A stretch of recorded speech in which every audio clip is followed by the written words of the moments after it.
Olá, sejam todos bem-vindos à nossa videoaula do nosso curso Interpretações dos Sonhos, módulo 4, né?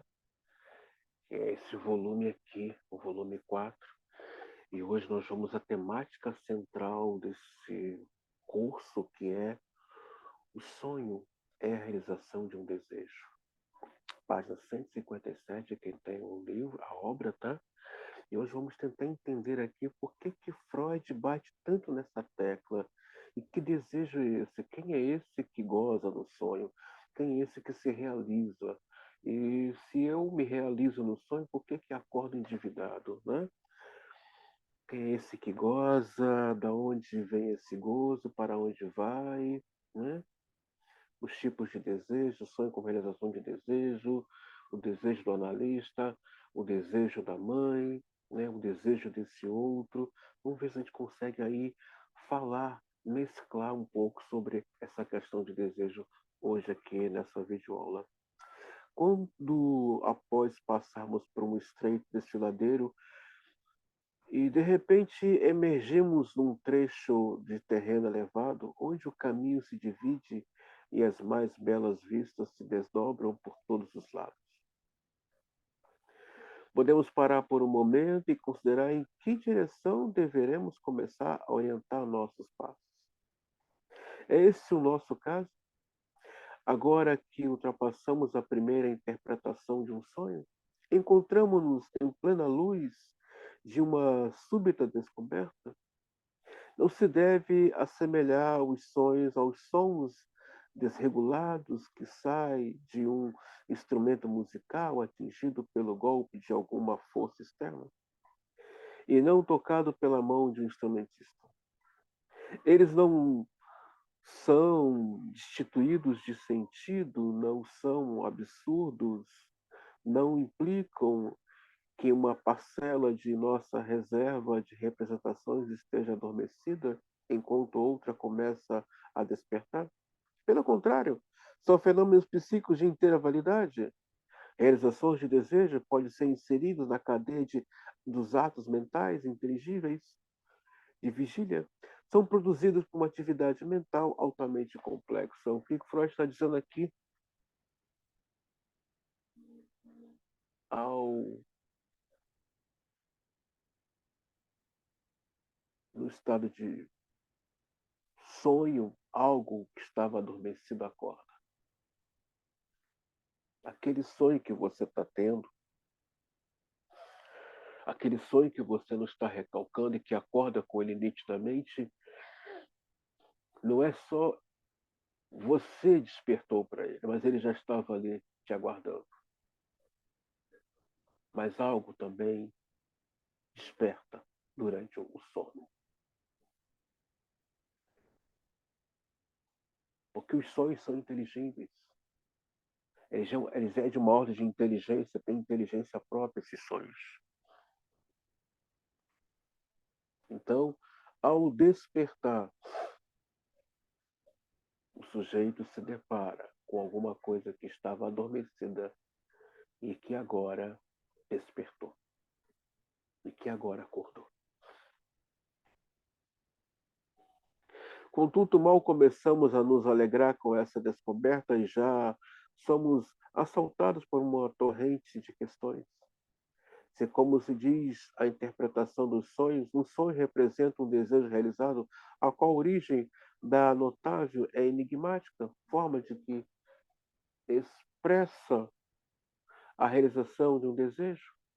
Por que a alteração passaram os pensamentos oníricos antes de se transformarem no sonho manifesto de recordarmos ao despertar?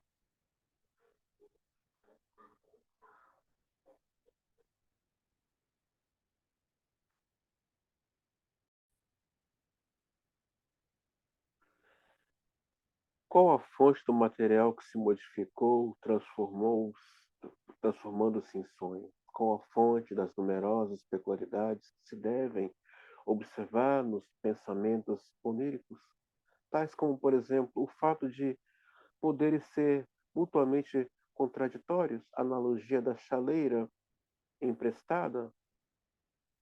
Pode um sonho dizer-nos algo de novo sobre os nossos processos psíquicos internos? Pode seu conteúdo corrigir opiniões que sustentamos durante o dia? Então, Freud está fazendo uma pergunta aqui muito séria, gente. Uma pergunta que cabe a nós, que sonhamos. O que se modificou aqui? Por que se modificou? E por que veio nesse formato? Cabe a nós, às vezes nos interrogarmos. Espera aí, o que aconteceu aqui com esse sonho? O que está acontecendo aqui que se modificou? Cabe a nós fazermos essas perguntas. Espera aí, o que se modificou aqui? Isso é um trabalho de investigação do seu próprio sonho, é vendo o que aconteceu ali. Mas olha o que ele fala de interessante aqui. Olha só. Pode seu conteúdo corrigir opiniões que sustentamos durante o dia? Ele pode ter corrigido alguma coisa? Vamos voltar lá, aqueles 5 pontos que reaparecem nos sonhos: investimento libidinal, as questões de textos soltos, né? O segundo ponto, aquilo que é recalcado, aquilo que é da ordem é, é, do varejo, e por último, a mente inconsciente, que é essa mente universal, ancestral, que está aí nos atravessando os sonhos, aqueles sonhos estranhos que a gente não sabe de onde vem, aquelas imagens, aquelas pessoas. Então, o que se modificou aí? O que aconteceu que durante o dia que no sonho aparece com um outro layout? Cabe a nós fazermos essa pergunta. Propõe que, por hora, deixemos de lado todas essas questões e sigamos mais adiante. Ao longo de uma trilha específica, aprendemos que um sonho pode se representar um desejo como realizado. Nossa primeira preocupação deve se indagar se esta é uma característica universal dos sonhos ou se por acaso terá sido meramente o conteúdo do sonho específico, o sonho da injeção de imã, que foi o primeiro a ser por nós analisado, pois, mesmo que estejamos dispostos a constatar que todo sonho tem um sentido e um valor psíquico, deve permanecer em aberta a possibilidade de que esse sentido não seja o mesmo em todos os sonhos? Nosso primeiro sonho foi a realização de um desejo. O segundo poderia revelar-se como um temor realizado. O conteúdo de um terceiro talvez fosse uma reflexão, ao passo de um quarto poderia apenas reproduzir uma lembrança. Encontramos outros sonhos impregnados de desejo, além desse. Ou será talvez que não há outros sonhos senão sonhos relativos a desejo? Então ele faz uma série de questões aqui e nos convida a refletir, fazermos essa reflexão. Ter, até porque, gente, sonho, o mundo dos sonhos é um mundo inconsciente. Falar de sonhos, falar de atos falhos, falar de xistes, é falar do inconsciente, é uma abertura, é uma porta de entrada e de acesso ao inconsciente. Então, falar de sonhos, discutir sonhos, é, é dialogar com o seu inconsciente diretamente. Mas por que é a realização de um desejo? Quem está ali se realizando? Quem está realmente ali? Se eu não consigo dizer tudo que eu penso para alguém, por que no sonho eu consigo? Então, é a censura? Já que eu estou todo censurado, já que eu estou todo cheio de não consigo dizer para você o que eu penso, e no sonho a censura não aparece, e eu falo tudo o que eu penso? Então, quem está ali se realizando? É fácil provar que os sonhos muitas vezes se revelam em qualquer disfarce. Guarda isso, página 158. Os sonhos se revelam sem qualquer disfarce, como realizações de desejos, de modo que talvez pareça surpreendente que a linguagem dos sonhos, os sonhos têm uma linguagem, não tenha sido compreendida há muito tempo. Por exemplo, há um sonho que posso produzir em mim mesmo quantas vezes quiser, experimentalmente, por assim dizer. Se à noite eu comer é, anchovas ou azeitonas ou qualquer outro alimento muito salgado, ficarei com sede de madrugada.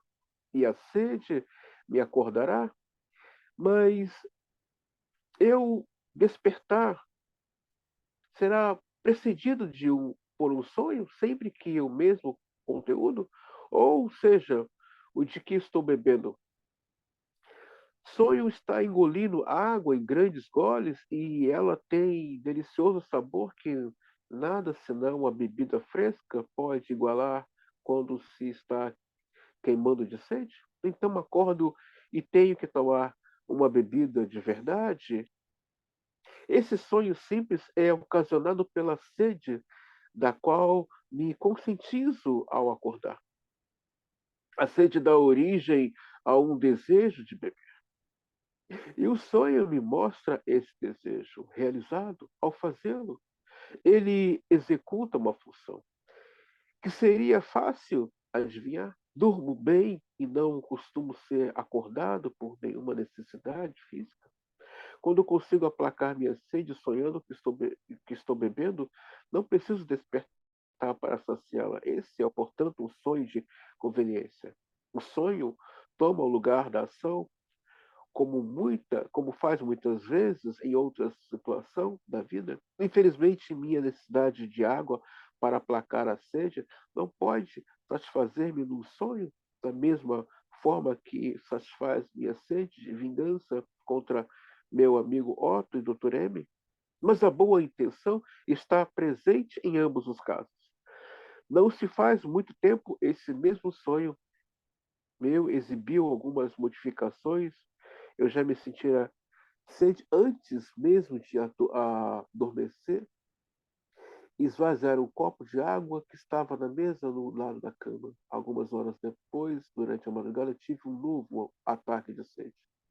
Isso teve resultados inconvenientes. Para me servir de água, eu teria que me levantar e apanhar um copo que estava na mesa ao lado da cama de minha esposa. Assim tive um sonho apropriado que minha mulher me dava de beber de um vaso, e esse vaso era de urna cinerária, etrusca, que eu trouxera de uma viagem à Itália, da qual mais tarde me desfizera. Então, mas vamos explicar aqui.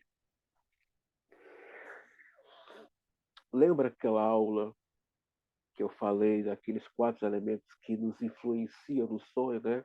A pessoa sonha que vai cair e a cama acaba se quebrando e a pessoa acorda caindo da cama.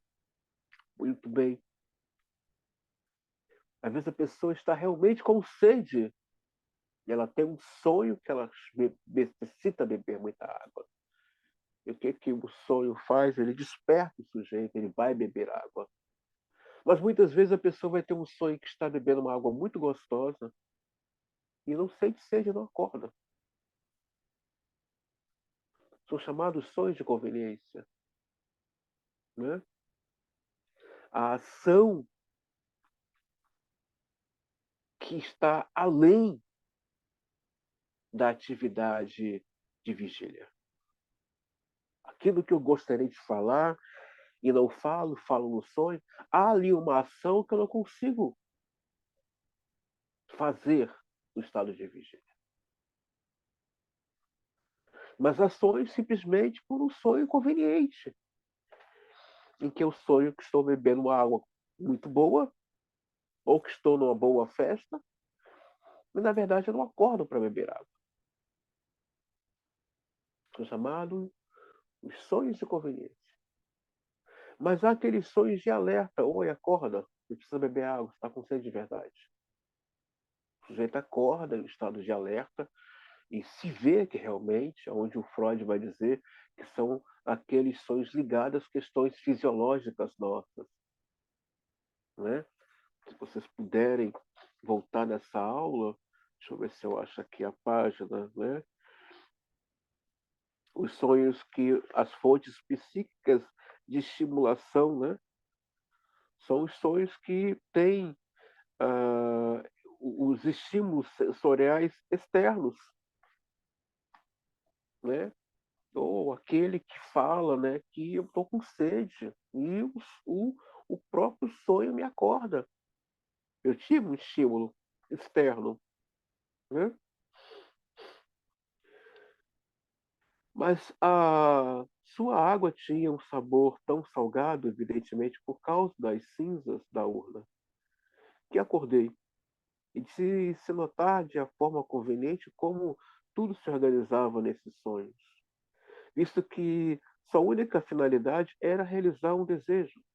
O sonho poderia ser completamente egoísta? O amor ao comodismo e a conveniência não é realmente compatível com a consideração pelas outras pessoas. A introdução de uma cinerária foi provavelmente outra realização de desejo. Eu lamentava que o vaso já não estivesse em meu poder, tal como o copo de água na mesa da cabeceira de minha mulher. Estava fora de meu alcance. Também a urna, com suas cinzas, ajustava-se ao sabor salgado em minha boca, já que então se tornara mais forte, que eu saiba estar fadado a me acordar. Esses sonhos são de conveniência, era muito frequente em minha juventude. Tenho adquirido desde quando consigo recordar o hábito de trabalhar até as altas horas da noite. Sempre tive dificuldade de acordar cedo.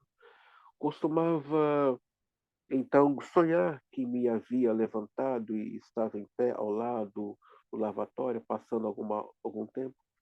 Já não conseguia disfarçar de mim mesmo o fato de que realmente ainda estava na cama. Só que nesse meio tempo dormia um pouco mais. Um desses sonhos indolentes, expresso numa forma particularmente divertida e refinada, foi me revelado por um jovem colega médico que parece partilhar do mesmo gosto pelo sono.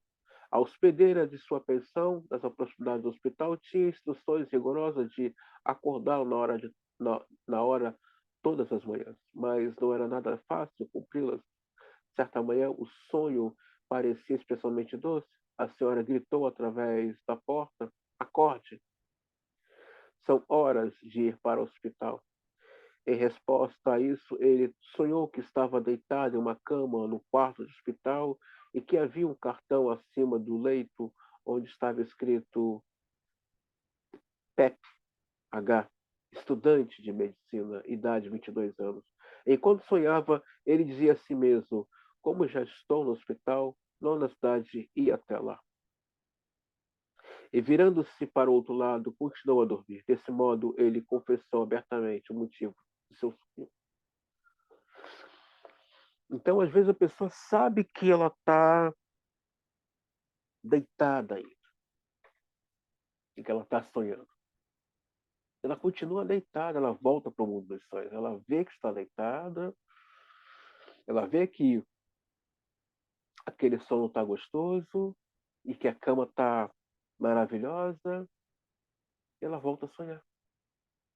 Ela volta para aquele sonho que ela deseja viver, que ela deseja se realizar.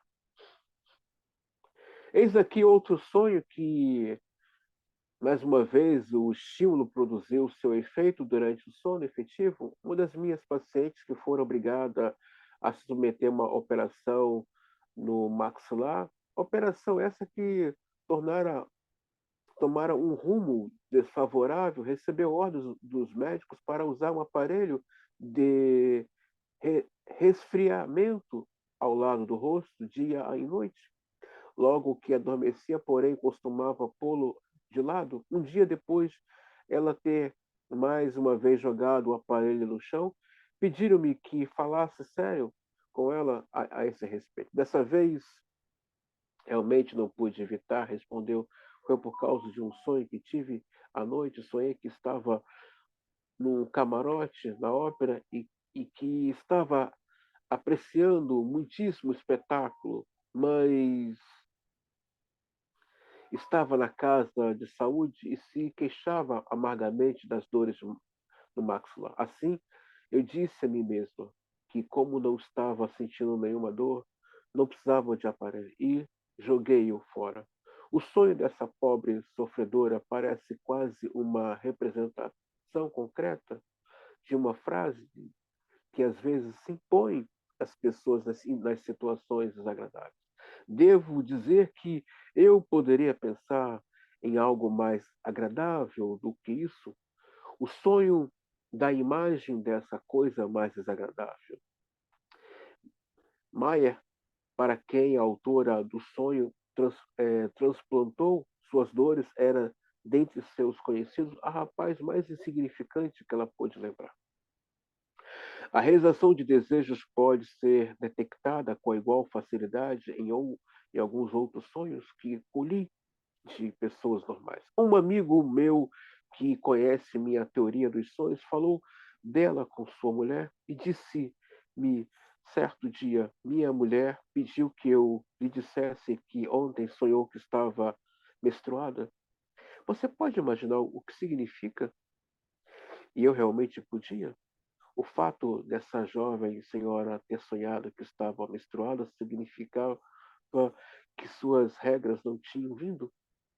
Eu bem podia acreditar que ela ficaria satisfeita em continuar desfrutando um pouco mais de sua liberdade antes de arcar com o fardo da maternidade. Perceberam? Ela sonhara que estava menstruando. O significado daquele desejo, ela não queria ser mãe. Perceberam? Por isso a importância de ler os códigos semióticos, ter um bom livro de semiótica, de linguística, de símbolos. O que está por trás daquela imagem? Há um desejo ali. É isso que o Freud está discutindo aqui. Ela sonhar que estava menstruando era o desejo de não querer ser mãe. Mas Freud, é claro, não revelou isso para esse marido, né? Ficou com ele. Mas é o que está por trás do enigma. O desejo está ali atrás. É isso que eu convido você nessa videoaula a se atentar comigo. O desejo está ali atrás, atrás daquela imagem, atrás daquele enigma, atrás daquele significante. Há um desejo ali escondido. É fantástico, né? Por isso que eu amo psicanálise a partir de Freud. Por isso que é importante lermos Freud. É importante. Foi uma maneira delicada de anunciar sua primeira gravidez? Outro amigo meu escreveu me dizendo que não muito tempo antes sua mulher sonhara ter observado algumas manchas de leite na frente de seu vestido. Também se foi um aviso de gravidez, mas não da primeira. A jovem mãe estava desejando que pudesse ter mais alimento para dar a seu segundo filho do que tivera para o primeiro.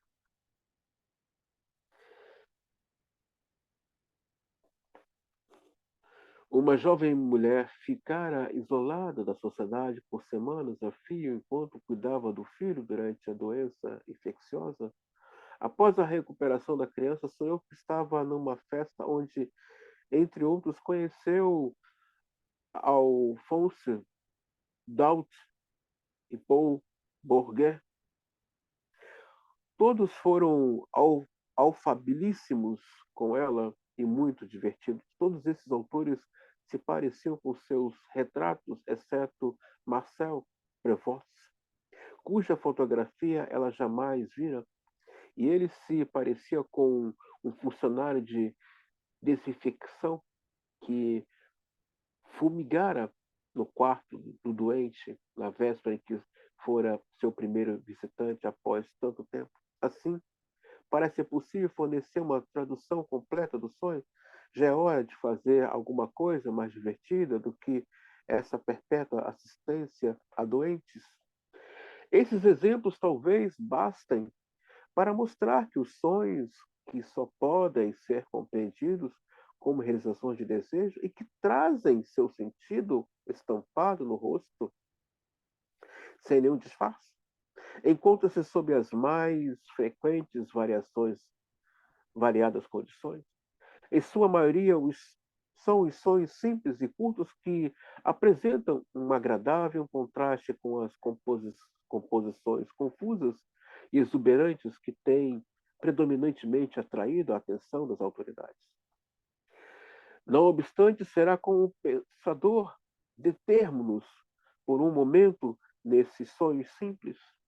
É de esperar que encontremos as mais simples formas de sonhos nas crianças, já que não há dúvida alguma que suas produções psíquicas são menos complicadas que as dos adultos. A psicologia infantil, em minha opinião, está destinada a prestar à psicologia do adulto serviços tão úteis quanto os de investigação da estrutura e do desenvolvimento dos animais inferiores, para que a pesquisa da estrutura das classes superiores de animais, poucos esforços deliberados foram feitos até agora para utilizar a psicologia infantil com essa finalidade. Os sonhos das crianças pequenas são frequentemente pura realização de desejos e são, nesse caso, muito desinteressantes se comparado com os sonhos dos adultos. Não levantam problemas para serem solucionados, mas, por outro lado, são de inestimável importância para provar que a natureza especial, os sonhos representam realizações de desejos. Pude punir alguns exemplos, pude reunir alguns exemplos desses sonhos a partir de material fornecido por meus próprios filhos. Ora, qual o melhor laboratório se não os próprios filhos do Freud? Qual o melhor laboratório se não forem os filhos da Melanie Klein? Qual o melhor laboratório se não forem os próprios filhos de Jean Piaget? Sim, esse grande pensador que contribuiu para a educação, para a pedagogia, psicopedagogia e para a psicologia foi Jean Piaget. E o laboratório dele, se vocês não sabem, foi seus próprios filhos. Então, o seu laboratório, muitas vezes, meu caro aluno, vai ser sua família, e ninguém sabe que você está ali analisando ele. Sim, você pode estar analisando seu marido, seu filho, sua filha, seu sogro, sua sogra, seu neto, sua neta, ou seu futuro marido, ou futura esposa. Qual o melhor âmbito de laboratório se não a própria família? Sim. Às vezes, muitas vezes, não às vezes, muitas vezes, o seu maior laboratório será a sua própria família, que está ali falando, discutindo, trazendo, e você está ali vendo os significantes saltarem e falarem com você. Tenho que agradecer a uma excursão que fizemos em Alsué, a encantadora aldeia de Hallstatt, no verão de 1896, por dois sonhos. Um deles foi de minha filha, que contava então 8 anos e meio, e outro de seu irmão de 5 anos e 3 meses. Devo explicar à guisa de preâmbulo que estávamos passando o verão na encosta de uma colina perto do Alcê, e de onde, quando fazia bom tempo, descortinávamos uma esplêndida vista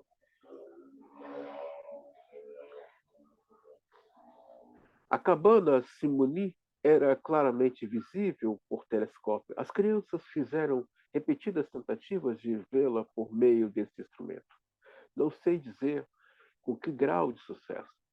Antes de nossa excursão, eu dissera às crianças que House Salt ficava no sopé. Elas guardaram o dia com grande expectativa. Caminhamos até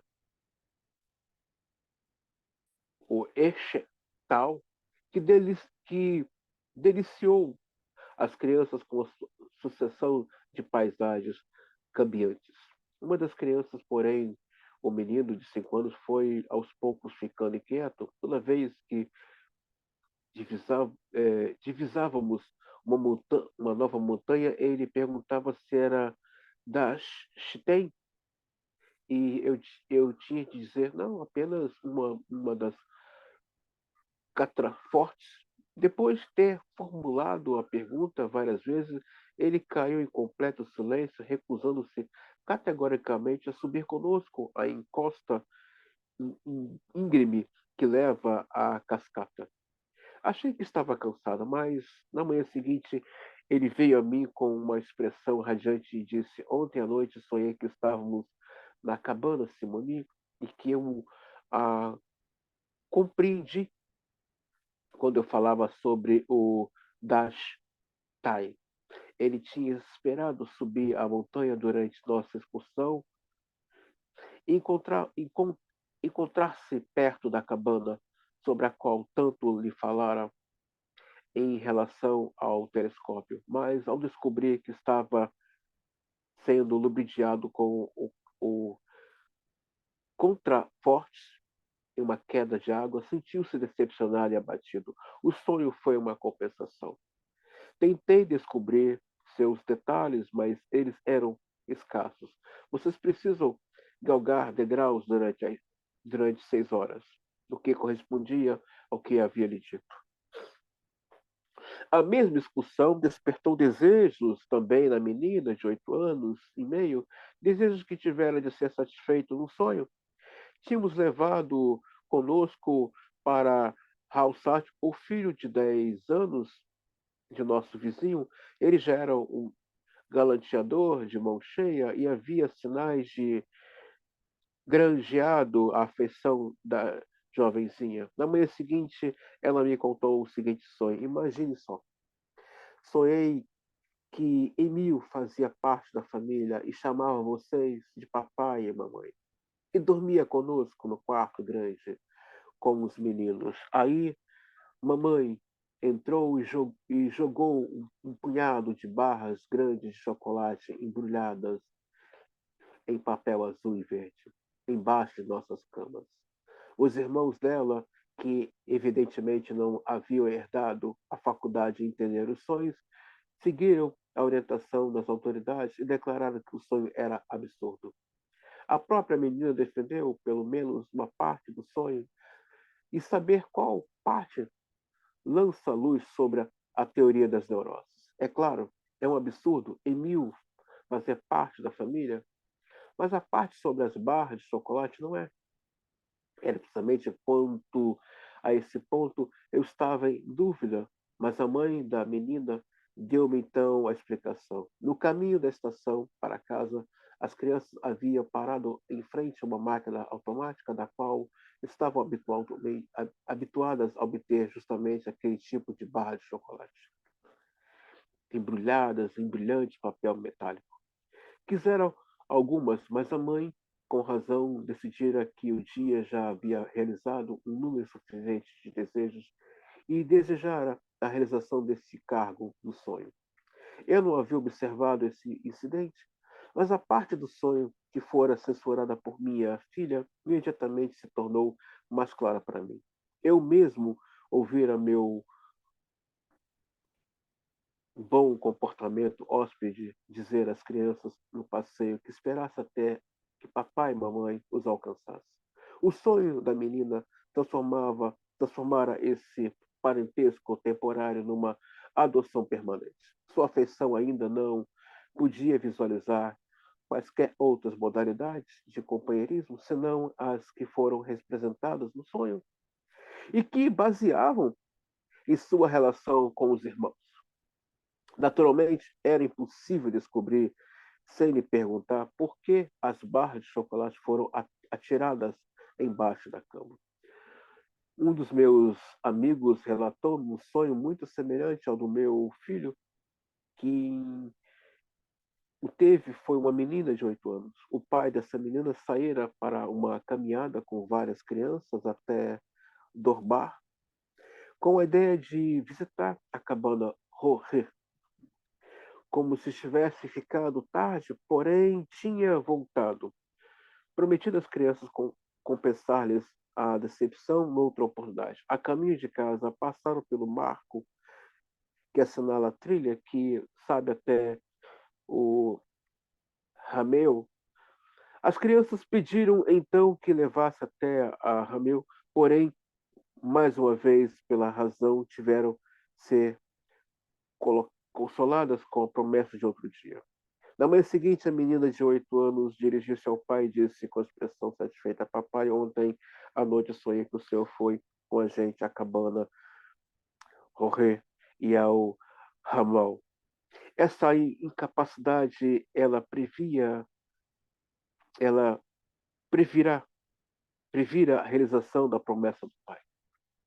Eis aqui um sonho igualmente direto, provocado pela beleza dos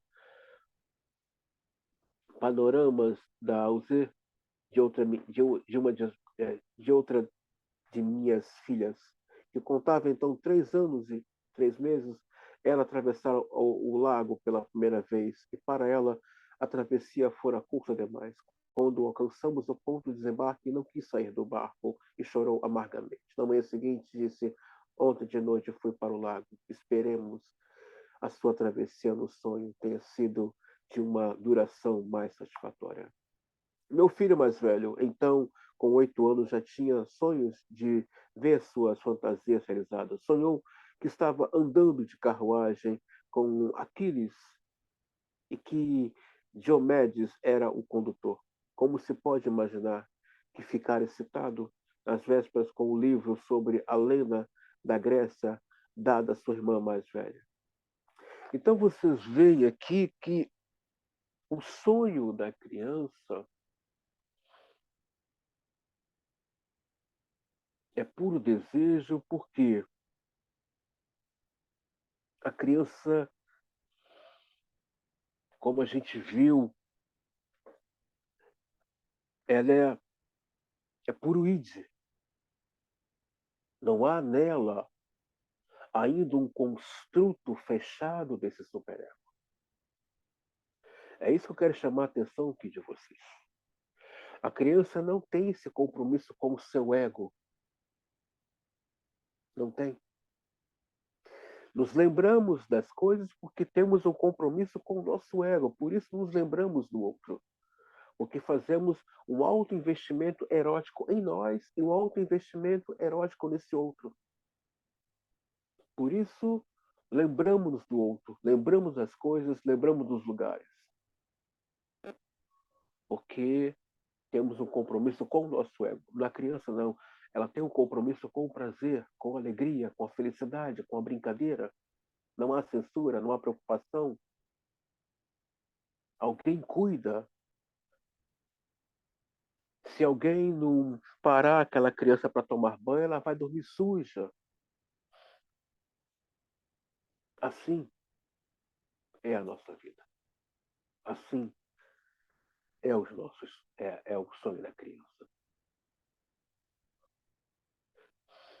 No nosso dia a dia somos atravessados por mal-estar, as preocupações da vida.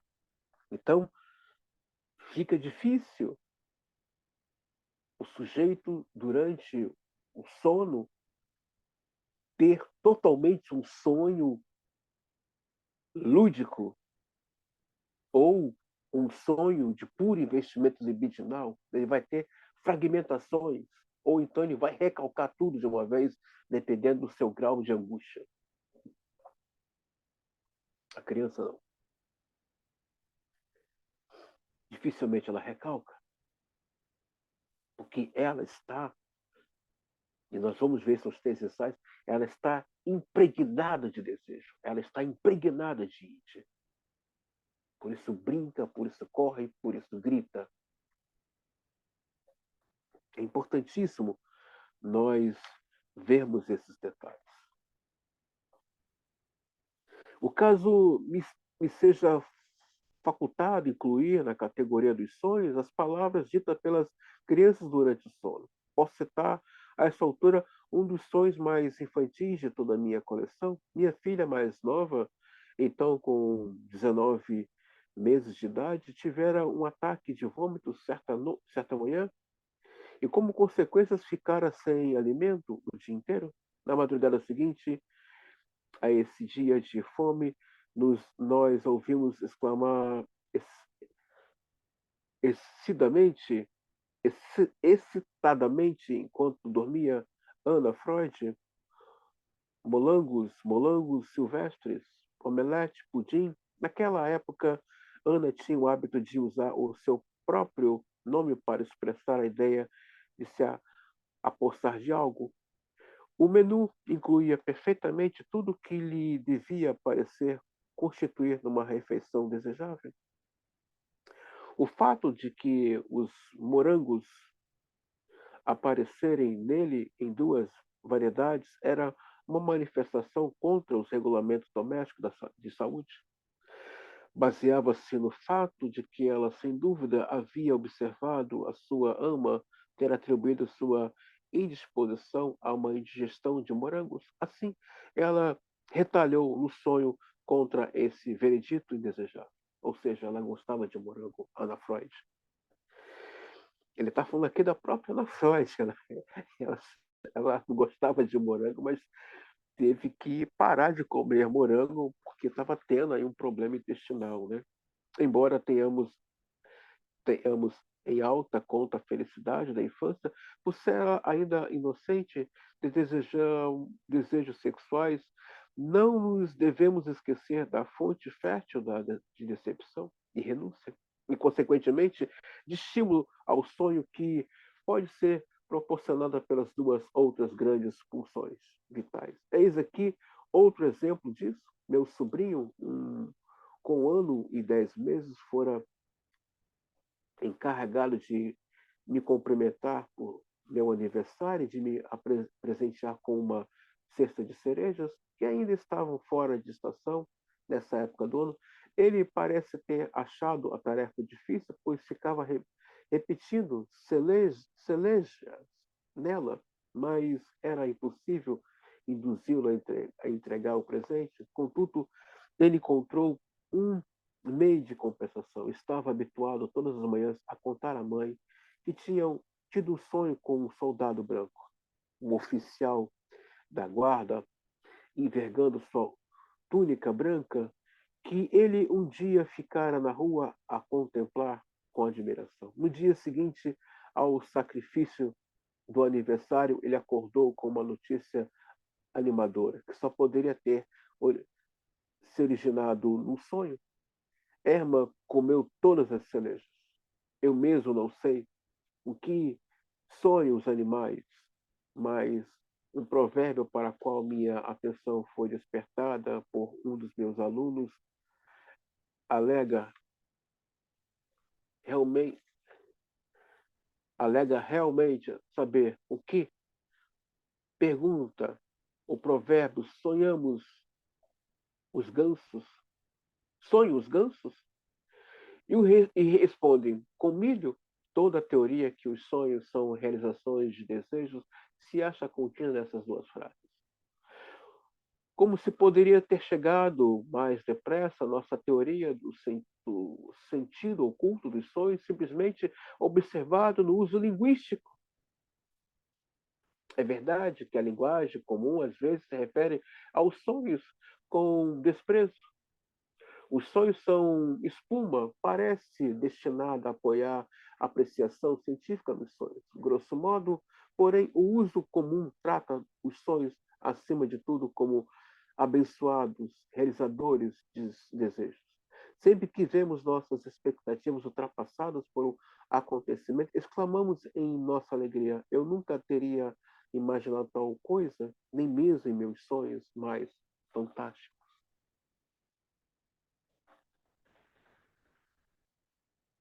Nós estamos aqui numa caminhada.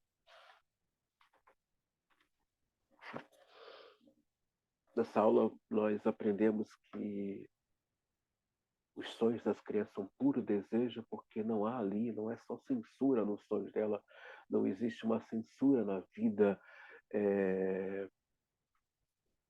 de vigília delas.